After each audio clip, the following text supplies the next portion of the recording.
আমরা বহুদিন ধরে জালসা শুনি। আপনার যে লোকটি বসে আছেন, কিছুক্ষণের মধ্যে 1 ঘন্টা হোক, 1.5 ঘন্টা হোক, 2 ঘন্টা হোক, আপনারা বাড়ি যাবেন। আর বাড়ি গিয়ে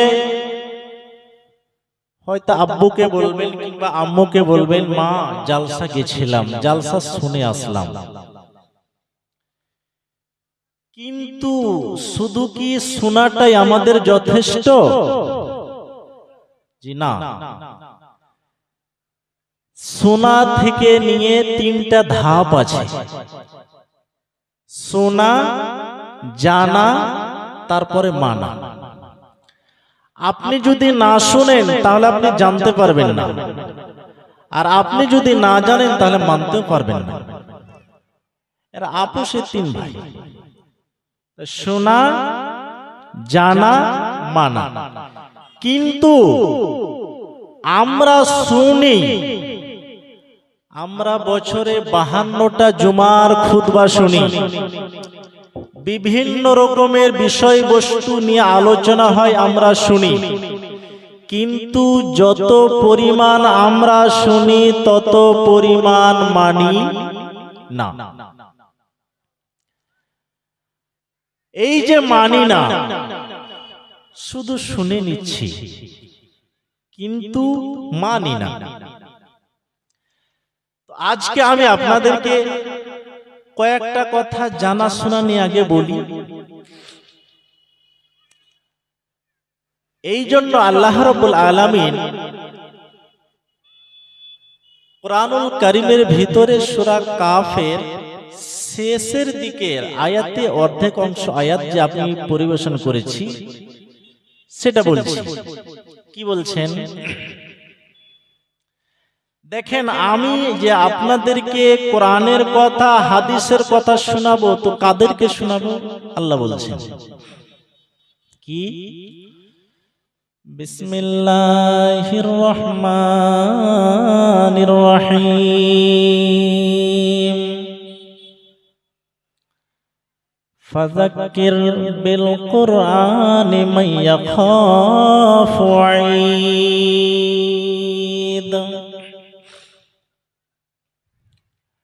আল্লাহ রাব্বুল আলামিন বলছেন, ওই সমস্ত লোকগুলোকে কোরআনের কথা শোনাও, ওই সমস্ত লোকগুলোকে হাদিসের কথা শোনাও, ওই সমস্ত লোকগুলোকে কোরআনের জিকির শোনাও। কোন লোকগুলোকে? যেই লোকগুলোর অন্তরে আল্লাহর ভয় আছে। আল্লাহ আমাকে মেরে দিবেন, আল্লাহ আমাকে এখন উঠিয়ে নিবেন। তাহলে যেই লোকটার অন্তরে আল্লাহর ভয় আছে, আল্লাহর ডর আছে, সেই লোকটাকে কোরআনের কথা শোনাও, সেই লোকটাকে হাদিসের কথা শোনাও, সেই লোকটাকে কোরআনের জিকির শোনাও।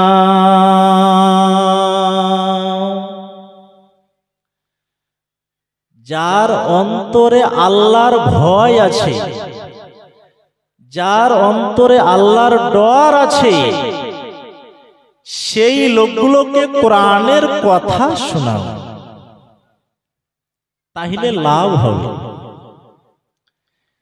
যে লোকগুলোর অন্তরে আল্লাহর ভয় নাই, যেই লোকগুলোর অন্তরে আল্লাহর ডর নাই, সেই লোকগুলোকে আপনি ঘন্টার পর ঘন্টা কোরআন এবং হাদিস যতই শুনিয়ে যান, যতই শুনিয়ে যান, কিছুই লাভ হবে না।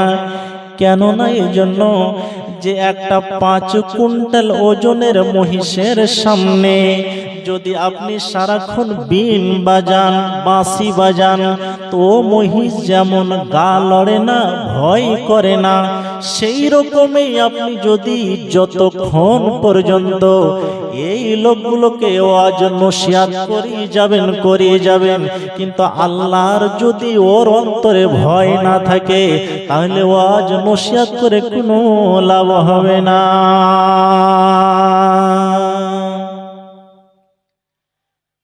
যেই লোকটার অন্তরে আল্লাহর ভয় আছে, তাদেরকে কোরআনের কথা শোনাও। আচ্ছা, এখানে আমরা যে মুষ্টিময় লোক বসে আছি, আপনারা বলুন তো আমাদের কত ভয় আছে আল্লাহকে বলে? কিছু ভয় আছে? ভয় নাই। যদি আমরা আল্লাহকে চিনতাম, আল্লাহ কি জিনিস, আজকে বর্তমান মুসলমানদের সমস্যা পশ্চিম বাংলার দিকে আপনি তাকিয়ে দেখেন। আমরা সামান্য দুপায়ের মানুষকে দেখে যত পরিমাণ ভয় করছি, যতটা ভয় করছি, তার অর্ধেক পরিমাণ যদি আমরা আল্লাহকে ভয় করতাম, তাহলে আজকে আমাদের এই দুর্দশা হতো না। কি দুর্দশা? আপনাকে যদি কোনো রোগ লেগে যায়, জন্ডিস হোক, পেটে পাথর হোক, বিভিন্ন রকমের রোগ, ডাক্তারের কাছে গেলেন, দেখেন আমরা ডাক্তারকে দেখে কত ভয় করি। আপনি ডাক্তারের কাছে গেলেন, ডাক্তার আপনাকে লিখে দিল গরুর মাংস 2 মাস খাবে না। আচ্ছা, আপনি বলুন গরুর মাংস হালাল না হারাম? হালাল না হারাম? হালাল। অথচ হালাল জিনিস, অথচ ডাক্তার বারণ করলো 2 মাস খেও না। খাই? আমরা খাই? খাই না। ওই 2 পয়সার ডাক্তার বলে দিল আমাকে আপনাকে যে গরুর মাংস যদি বেশি খাবা তো পাথর বেশি বাড়বে, কাজে গরুর মাংসটা কমিয়ে দেন, খায়েন না কম পক্ষে 2 মাস। আমরা 2 মাস কিন্তু গরুর মাংসতে মুখ লাগাই না। কিন্তু যে মালিক আল্লাহ আমাকে আপনাকে সৃষ্টি করেছেন, পৃথিবীতে নিয়ে এসেছেন, যে মালিকের রুজি আমরা খাই, সেই মালিক বলে দিয়েছে এটা হলো হারাম, হারাম খেও না, অথচ আমরা খেয়ে যাচ্ছি। মদ খেও না, খেয়ে যাচ্ছি। তাহলে আল্লাহ আমাদেরকে বলে দিলেন যে এটা হলো হারাম, হারাম খেও না, তোমার পাপ হবে। মানি? মানি না, মানতে পারি না। কিন্তু ডাক্তার বলে দিলে গরুর মাংস খেও না, অথচ হালাল জিনিস, ডাক্তারের কথা আমরা শুনি। আজকের বর্তমান সমস্যা ভারতবর্ষের SIR নিয়ে। SIR কে নিয়ে মানুষ কত ভয় হচ্ছে যে ভারত সরকার যদি আমাদেরকে বের নাও করে, অথচ আমরা কিন্তু সময় হতে গেলে একদিন একদিন বেরিয়ে যাব। যাব কি যাব না? হ্যাঁ না বলবেন, যাব কি যাব না? সময় হতে গেলে আমি আপনি অটোমেটিক বেরিয়ে যাব দুনিয়া থেকে। অথচ আমরা ক্ষণিকের দুনিয়া, 50, 60 বছর, 70 বছর আয়ু, এখন ধরে নেন 30 বছর, 40 বছর বয়স, আর কিছুদিন হয়তো বাঁচবেন, ওর মধ্যে ডকুমেন্টে ভুল। কার নামে আকার নাই, কার নামে একার ছুটে আছে, কার নামে ঋষি ছুটে আছে, এই নিয়ে আমরা পঞ্চায়েতে আর যেখানে সেখানে কম্পিউটারের দোকানে কত হুড় করছি। কিসের জন্য? যদি নাম ভুল থাকে তাহলে ভোটার লিস্টে নাম উঠবে না, আর ভোটার লিস্টে যদি নাম না উঠে তাহলে আমাদেরকে যেতে হবে কোথায়? Detention camp. এই ডিটেনশন ক্যাম্প বলে আমাদের কত ভয়। তার জন্য আমরা পঞ্চায়েতে আর ব্লকে আর কম্পিউটার দোকানে, আপনি বলুন, আপনার ছেলে বলুন, আপনার মেয়ে বলুন, আপনার আর কে বলুন, সবাইকে হুড়াহুড়ি করছে। করে কি করি না? অথচ কিছুক্ষণ থাকার জন্য দুনিয়াতে, কিন্তু ঠিক এমন একটা সময় আসবে আমরা কিন্তু অটোমেটিক বেরিয়ে চলে যাব। কিন্তু বাবাজি আমার, ভাই বন্ধু, আপনি কি একবার ভেবেছেন আপনাকে এই তো দুনিয়াটা হলো ক্ষণস্থায়ীর জন্য, কিন্তু আমাদেরকে এমন এক জায়গাতে যেতে হবে, সেখানে আমাদেরকে চিরজীবন থাকতেই হবে। সেখানে যে আপনি থাকবেন, সেই কবরে যে আপনি যাবেন, সেই কবরের কাগজ পত্র ডকুমেন্ট ঠিক আছে তো? ঠিক করেছেন তো? একবার মসজিদে গিয়ে ভিড় করেছেন তো? মসজিদে গিয়ে জাম করেছেন তো? করেননি। অথচ আমাকে আপনাকে কবরে চিরদিন থাকতে হবে কিয়ামত পর্যন্ত। কিন্তু দুনিয়াটা ক্ষণিকের জায়গা, অথচ ক্ষণিকের জায়গা নিয়ে আমরা ব্যস্ত। এসআইআর নাম বাদ হয়ে গেলে হিয়ারিং এ নাম উঠবে না, ভোটার লিস্টে নাম উঠবে না, আমি দুনিয়ায় নাগরিক থাকতে পাবো না। একবার ভাবুন। অথচ আপনাকে সেখানে চিরজীবন থাকতে হবে, সেখানকার জন্য একবার ভাবি না সেখানকার কাগজ পত্র দলিল সব ঠিক আছে কিনা বাবা, একবার ভাবি না। সম্মানিত প্রাণপ্রিয় দিনীর ভাই বাবাজি, অথচ সেই ঘর, সেই কবর প্রত্যেক দিন আমাকে আপনাকে ডাকে। কি বলে ডাকে? সেই কবর আমাকে আর আপনাকে প্রত্যেক দিন ডাকে। কি বলে? আনা বাইতুল ওয়াহদা, আমি কিন্তু একাকী ঘর। আমি এমন এক ঘরের ঘর, এই ঘর কারোর সাথে মিল খাবে না। দুনিয়াতে আপনি একটা বাড়ি বানালেন, যার যেরকম সামর্থ্য আছে সেরকম বাড়ি বানালেন, অথচ বাড়ির কত রকম ডিজাইন আছে, কত রকম নকশা আছে। কিন্তু কবর এমন একটা ঘরের ঘর, তার কোনো ডিজাইন নাই, স্বাভাবিক চারকোনা। সেই কবর আমাকে আপনাকে প্রত্যেক দিন ডাকে আর বলে, আনা বাইতুল ওয়াহদা, আমি একাকী ঘর। কেউ যাবে আপনার সাথে? একার ঘর ওটা। এই দুনিয়াতে আপনার ধন দৌলত, টাকা পয়সা অনেক কিছু আছে, কিন্তু যেই ঘরে আপনি থাকছেন, সেই ঘরে যদি আপনার কোন একটা বন্ধু বান্ধব সাথী না থাকে, আপনার ভালো লাগবে না? লাগবে? লাগে না।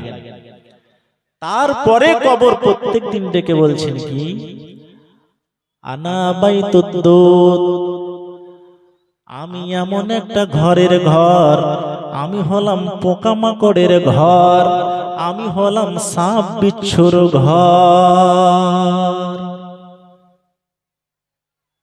কবর কিসের ঘর? পোকামাকড়ের ঘর।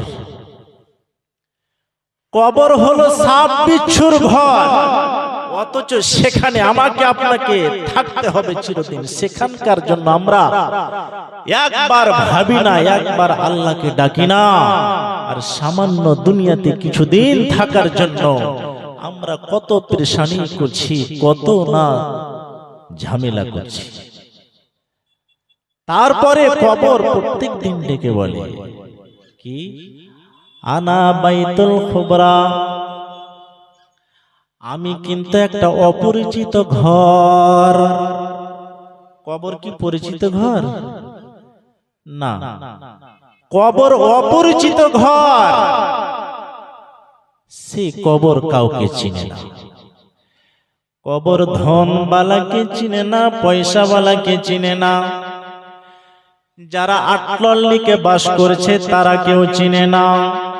কবর শুধু কি চিনে?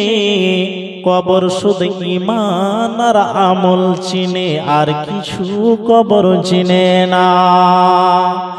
অথচ সম্মানিত প্রাণ প্রিয় দিনে ভাই বাবাজিরে আমার, সে কবরকে একবার ভাবুন, সে ঘরকে নিয়ে একবার ভাবুন।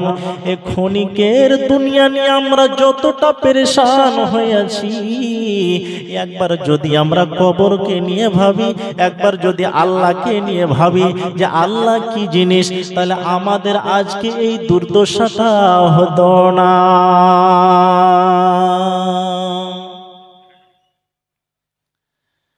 দুনিয়ার পিছনে আমরা ছুটছি, অথচ দুনিয়া হলো ধোঁকা। দুনিয়া হলো ধোঁকা।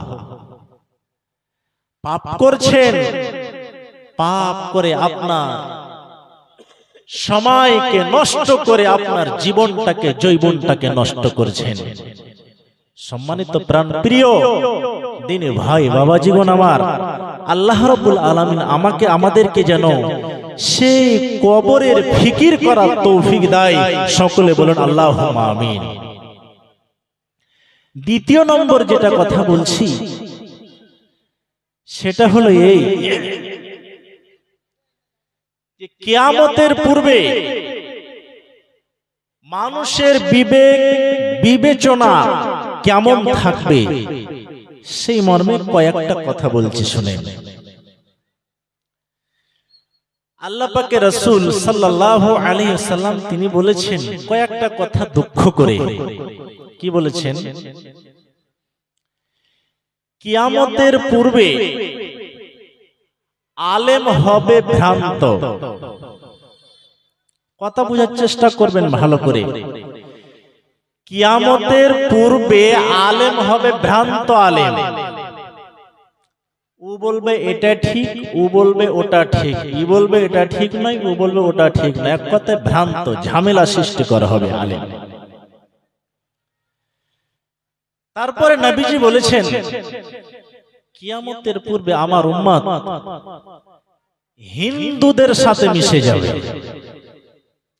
কাদের সাথে? হিন্দুদের সাথে মিশে যাবে। তারপরে নবীজি বলছেন আমার উম্মত কিয়ামতের পূর্বে মূর্তি পূজা করবে। এই কথাগুলো তিনি দুঃখ করে বলেছেন, আফসোস করে বলেছেন।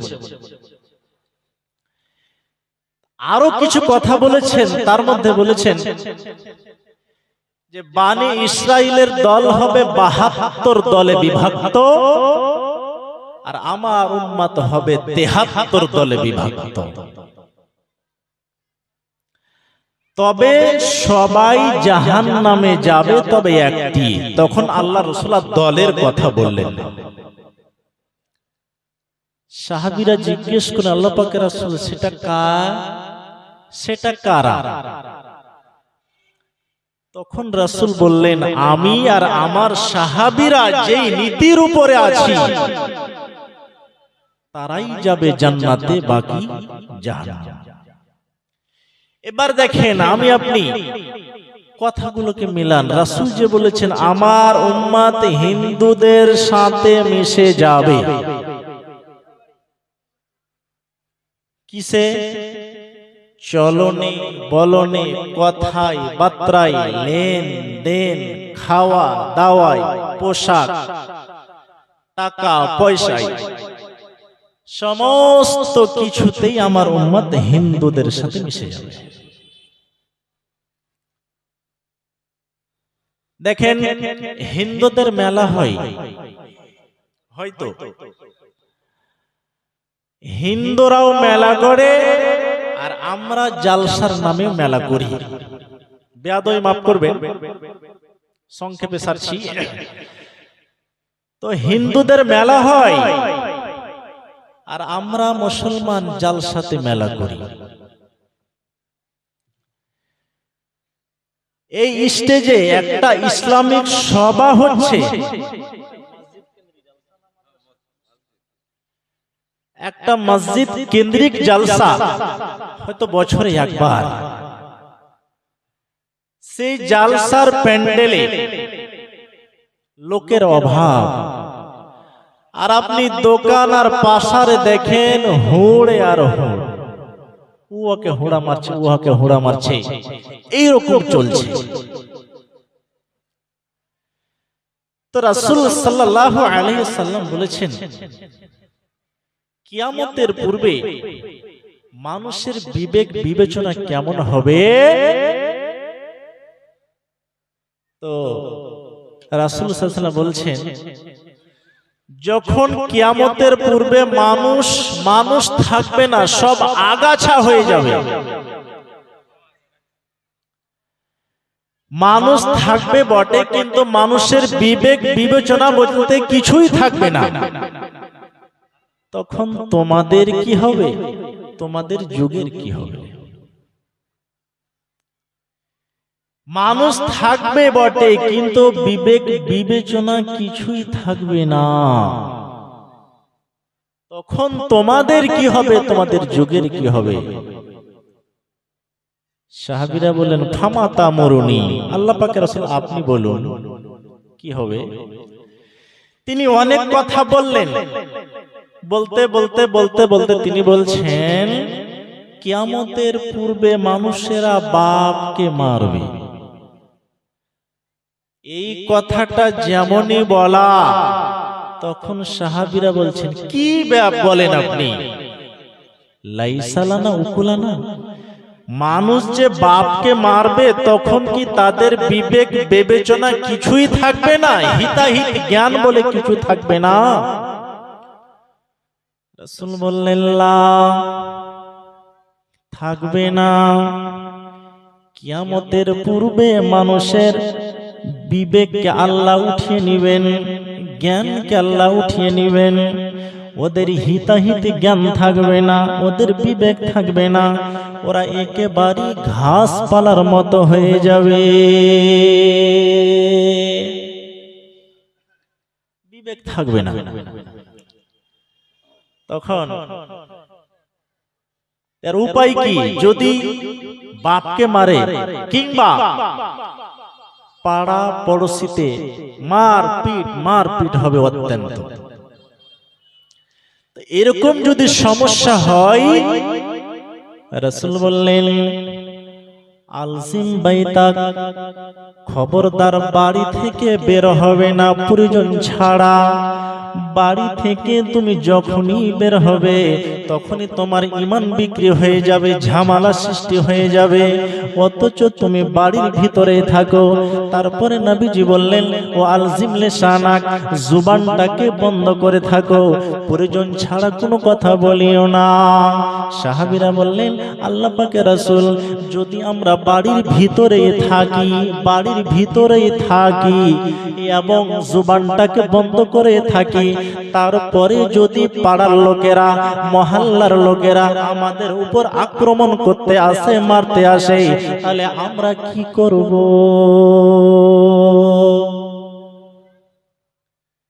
আমরা বাড়িতেই থাকলাম, জুবানকে বন্ধ করে থাকলাম, থাকার পরে যদি মহল্লার লোকেরা, পাড়ার লোকেরা আমাদেরকে মারতে আসে, তখন কি করব? রাসূল বললেন, আদমের দুই বেটা, যেটা বেটা ভালো তার মতো হয়ে যাবে। আদমের কয় বেটা? দুই বেটা, হাবিল আর কাবিল। কাবিল হাবিলকে মেরেছিল। কাবিল হাবিলকে বলেছিল, আমি তোকে মারবই মারবো, কিন্তু হাবিল বলেছিল, আমাকে মারবে মারো, আমি তোমাকে মারবো না। ঠিক সেই রকমই যদি এরকম সমস্যা দেখা যায়, তাহলে তুমি বলবে, আমাদেরকে মারবে মারো, আমি কিন্তু মারবো না।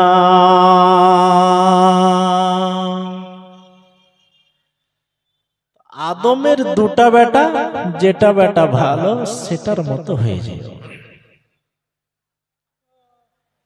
এর একটা কবি আছে, দিয়ে আগিয়ে যাচ্ছি। কি? কচুর পাতায় পানি যেমন, কচুর পাতায় পানি যেমন করে টলমল, আখিরি জামানার ইমান তেমনি দুর্বল গো, আখিরি জামানার ইমান তেমনি দুর্বল। কচুর পাতায় পানি যেমন করে টলমল, আখিরি জামানার ইমান তেমনি দুর্বল গো, আখিরি জামানার ইমান তেমনি দুর্বল।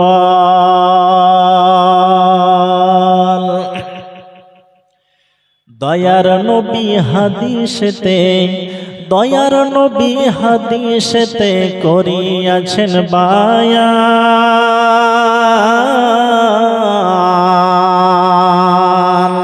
সন্ধ্যা বেলায় ইমানদার, বিকাল বেলায় বেঈমান। মায়ার নবী হাদিসেতে করিয়াছেন বায়ান। সন্ধ্যা বেলায় ইমানদার, সকাল বেলায় বেঈমান।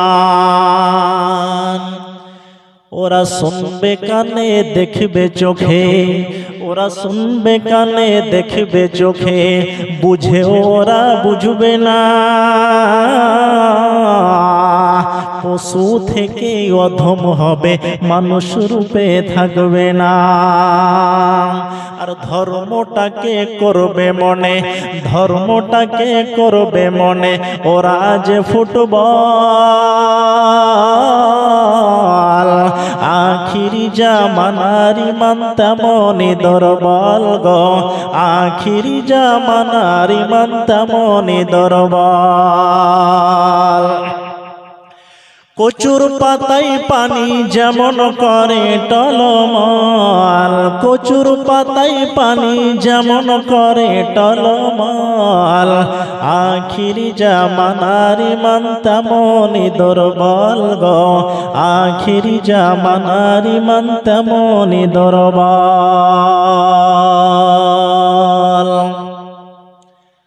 আলেম আলেমে দ্বন্দ্ব হবে, আলেম আলেমে দ্বন্দ্ব হবে, জালেমে জালেমে দোস্তি।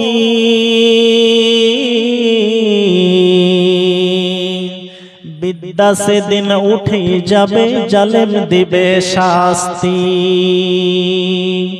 আলেম আলেমে দ্বন্দ্ব হবে, জালেমে জালেমে দোস্তি। বিদ্যা সেদিন উঠে যাবে, জালেম দিবে শাস্তি। আর বিচার আসনে বসবে রে ভাই, বিচার আসনে বসবে রে ভাই অযোগ্যদের দল। আখিরি জামানার ইমান তেমনি দুর্বল গো, আখিরি জামানার ইমান তেমনি দুর্বল।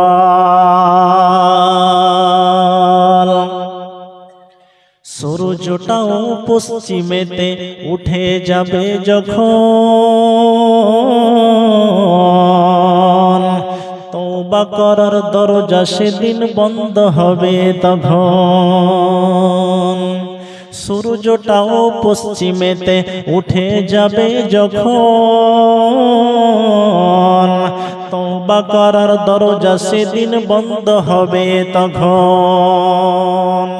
থাকতে সময় তওবা করে, থাকতে সময় তওবা করে, বাড়াও ঈমানের বল। আখিরি জামানার ইমান তেমনি দুর্বল গো, আখিরি জামানার ইমান তেমনি দুর্বল।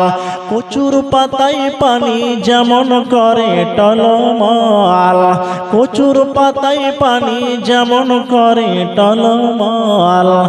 আখিরি জামানার ইমান তেমনি দুর্বল গো, আখিরি জামানার ইমান তেমনি দুর্বল।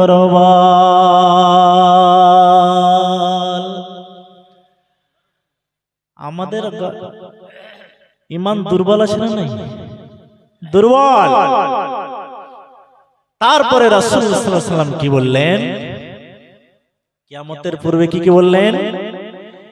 ইন্না মিন আশরাতিশ সাআত আইরফাউল ইলম, নিশ্চয় কিয়ামতের পূর্বে বিদ্যা উঠে যাবে, বিদ্যা বলতে থাকবে না।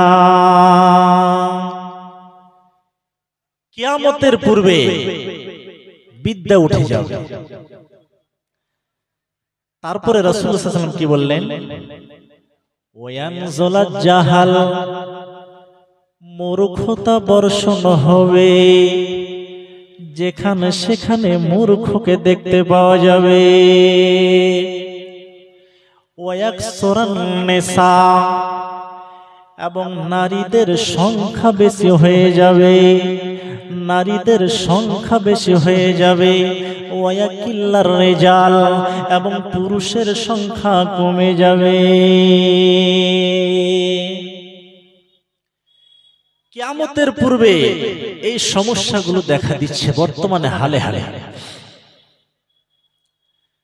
নারীদের সংখ্যা বেশি হয়ে যাবে আর পুরুষের সংখ্যা কমে যাবে।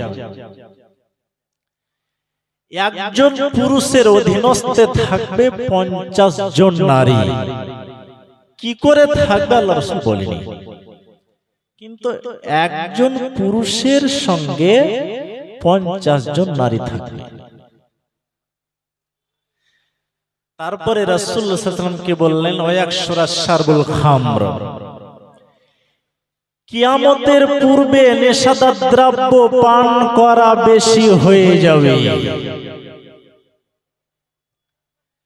কিয়ামতের পূর্বে জিনা বেড়ে যাবে। জিনা বর্তমানে অবস্থা তাই দেখতে পাওয়া যাচ্ছে। কিয়ামতের পূর্বে যেদিন দেখবেন লাঠি লাঠি চপ্পল যতগুলো প্রাণী আছে, আর এই প্রাণীগুলো যতক্ষণ পর্যন্ত আমার সাথে আপনার সাথে কথা না বলছে অতক্ষণ পর্যন্ত কিয়ামত হচ্ছে না। কিন্তু কিয়ামতের কিছু নমুনা দেখতে পাওয়া যাচ্ছে।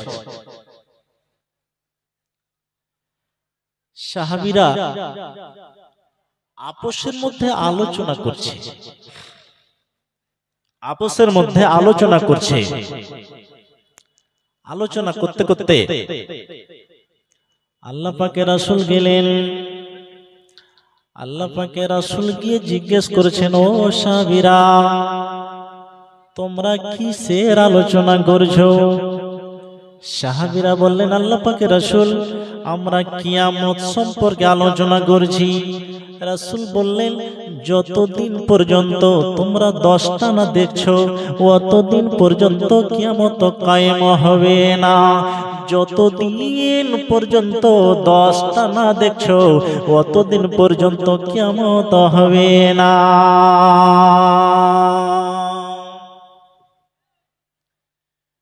10টা কি কি 10টা? কি কি 10টা? নাম্বার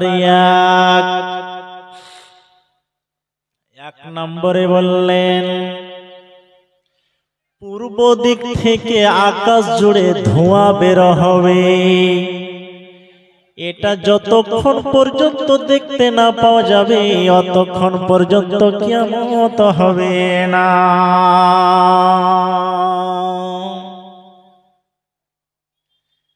পূর্ব দিক থেকে আকাশ ছুঁয়ে ধোঁয়া বের হবে। এই ধোঁয়া যতক্ষণ দেখতে না পাওয়া যাবে ততক্ষণ পর্যন্ত কিয়ামত হবে না।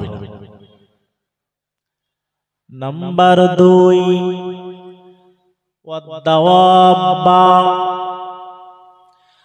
আরাফার মাঠ থেকে একটা ভয়ঙ্কর প্রাণী বের হবে। আরাফার মাঠ থেকে একটা ভয়ঙ্কর প্রাণী বের হবে। ওই প্রাণীটা যতদিন পর্যন্ত বের না হবে অতক্ষণ পর্যন্ত কিয়ামত হবে না।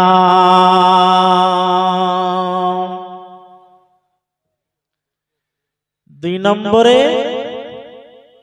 আরাফার মাঠ থেকে একটা বিরল জাতির প্রাণী বের হবে, ভয়ঙ্কর প্রাণী।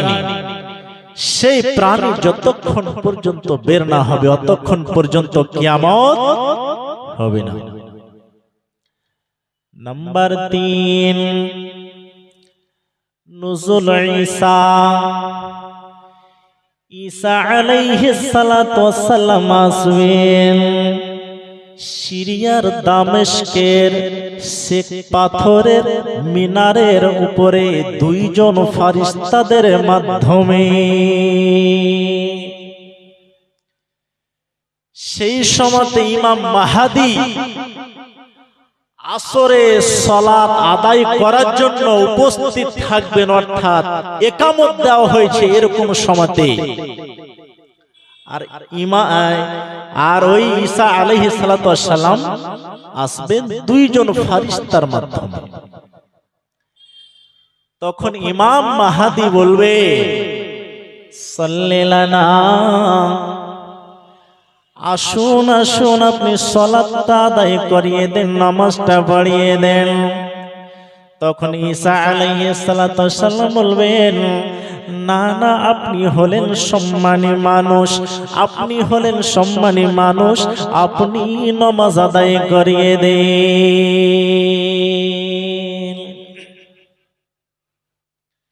তাহলে ঈসা আলাইহিস সালাতু ওয়াস সালাম আসবেন সিরিয়ার দামেস্কের জুমা মসজিদে পাথরের মিনারের উপরে দুইজন ফারিস্তার মাধ্যমে।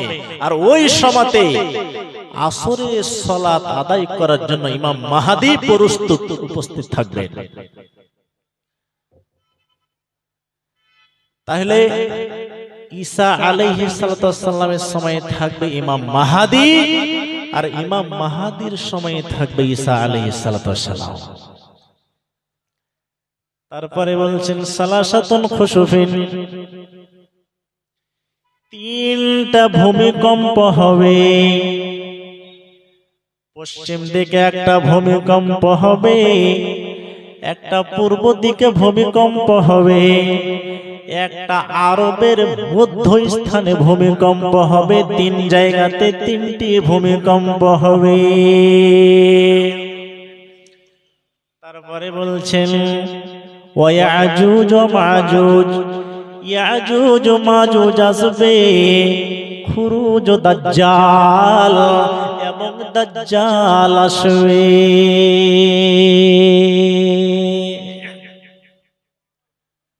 দাজ্জাল আসবে। দাজ্জাল কেমন? দাজ্জাল দেখতে কেমন? দাজ্জালের আকৃতি কেমন? সংক্ষেপে বলছি ভাইরা আমার, বাবাজিরা আমার, শুনে নেন শুনে নেন। নবীজি বলছেন কাসীরুন,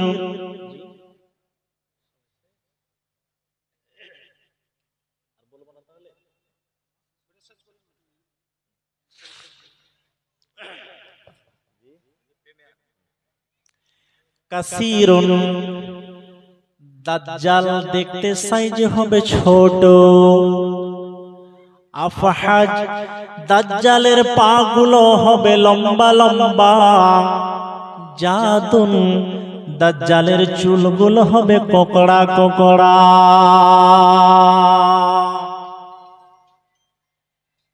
ওর কপালে লিখাই আছে কাফারা। যতগুলো রাসূল এসেছেন সকল রাসূল কিন্তু দাজ্জালের ফিতনা থেকে বাঁচার কথা বলেছেন। আমার রাসূলও বলেছেন, তার জন্য দোয়াও শিখিয়ে দিয়েছেন। আমি সংক্ষেপে বলছি, টেনে নিচ্ছি যেহেতু সময় শেষ আমার।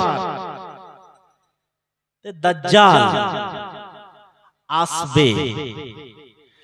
দাজ্জালের ফিতনা থেকে বাঁচার জন্য আমি আর আপনি যদি একটা সূরা তেলাওয়াত করি, সূরা কাহাফ, এই সূরাটা যদি আমি আর আপনি তেলাওয়াত করি, ইনশাআল্লাহ দাজ্জালের ফিতনা থেকে বেঁচে যাব। রাসূল বলেছেন দাজ্জাল আসবে, এসে বলবে আমি আল্লাহ। এসে কি বলে? আমি আল্লাহ। বলে মেঘ হও, বৃষ্টি হও, ঝমঝম করে বৃষ্টি হবে। এসে বলবে শস্য থেকে জমি ফসল গজাও, সমস্ত শস্য গজাবে। লোকেরা বলে হ্যাঁ ঠিকই আল্লাহ পারে, তো হবে ঠিকই। কিন্তু আমাকে আপনাকে আল্লাহ পাকের রাসূল সাল্লাল্লাহু আলাইহি সাল্লাম এই ফিতনা থেকে বাঁচার জন্য তিনি দোয়া শিখিয়ে গেছেন। আল্লাহুম্মা ইন্নী আউযু বিকা মিন আযাবি জাহান্নাম ওয়া আউযু বিকা মিন আযাবিল কবর ওয়া আউযু বিকা মিন ফিতনাতিল মাসিহিদ দাজ্জাল। কয়জন বলি? আমরা বলি না।